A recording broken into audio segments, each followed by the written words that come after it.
Hey, it's Adrienne with Lotus Expansions for another review. We're going to be taking a look at the, I think this is fairly new, yes, 2017, so this is, published last year.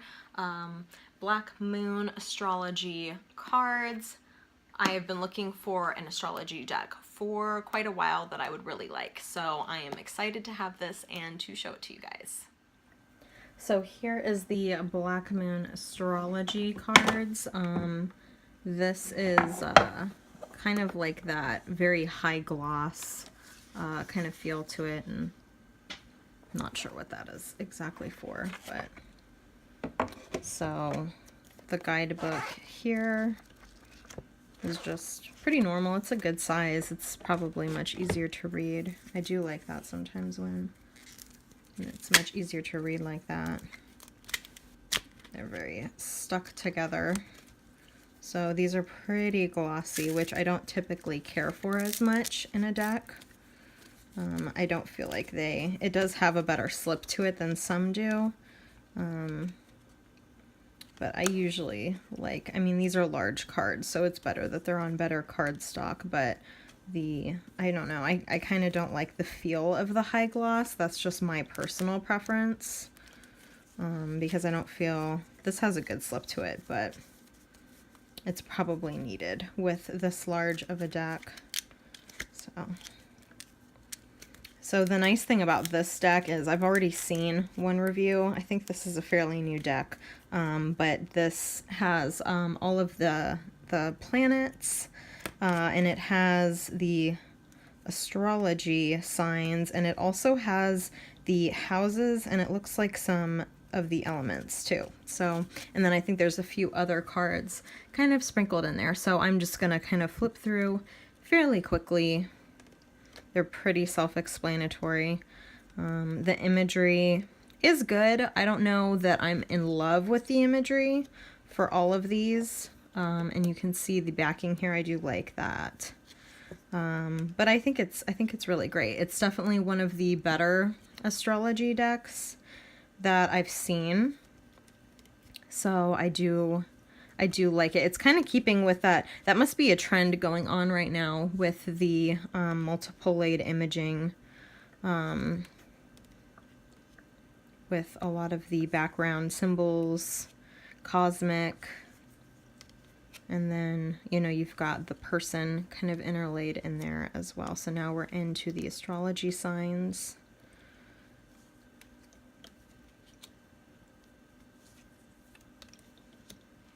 I like that it's got this kind of like one word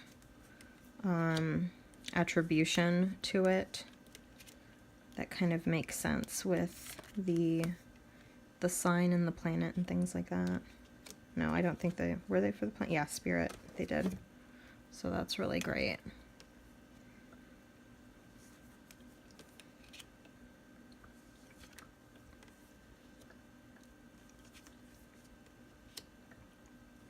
Pisces.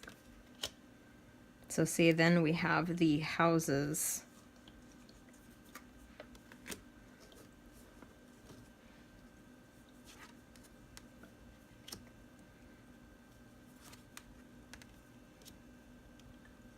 Now, I don't know a ton of astrology. That's not like my specialty exactly. I think these are fairly accurate, but I do kind of feel like maybe they're not as self-explanatory, giving the complete meaning of the houses, but I could be wrong.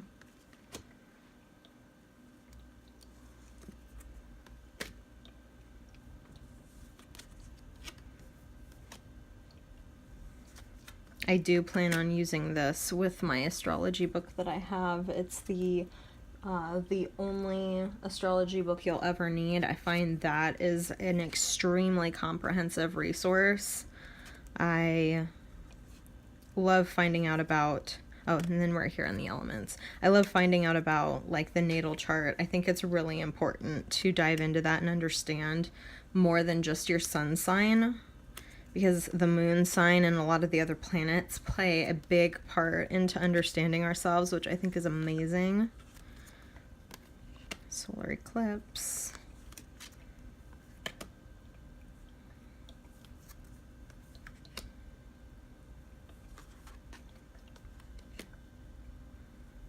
I'll be really excited to read more into what some of these later cards are, because most of these I don't exactly know, but...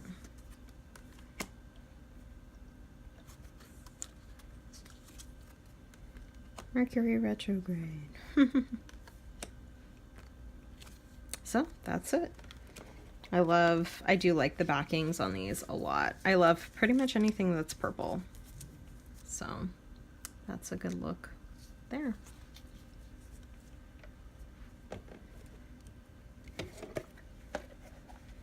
Give a little bit better. Here's the backing of the book. So it does look like it gives a lot of good information about what it means and corresponds, and then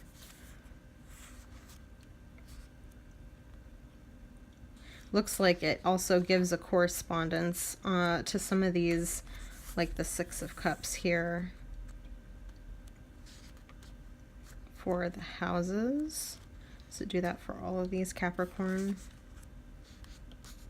Yeah, it does. It gives kind of like some tarot correspondence, which is interesting. But I don't think, I mean, there's not enough cards in here for it to be a full tarot deck, I wouldn't think so. But that's interesting that they kind of give you some correlations. Thank you guys so much for joining me, and I will see you again next time. Bye!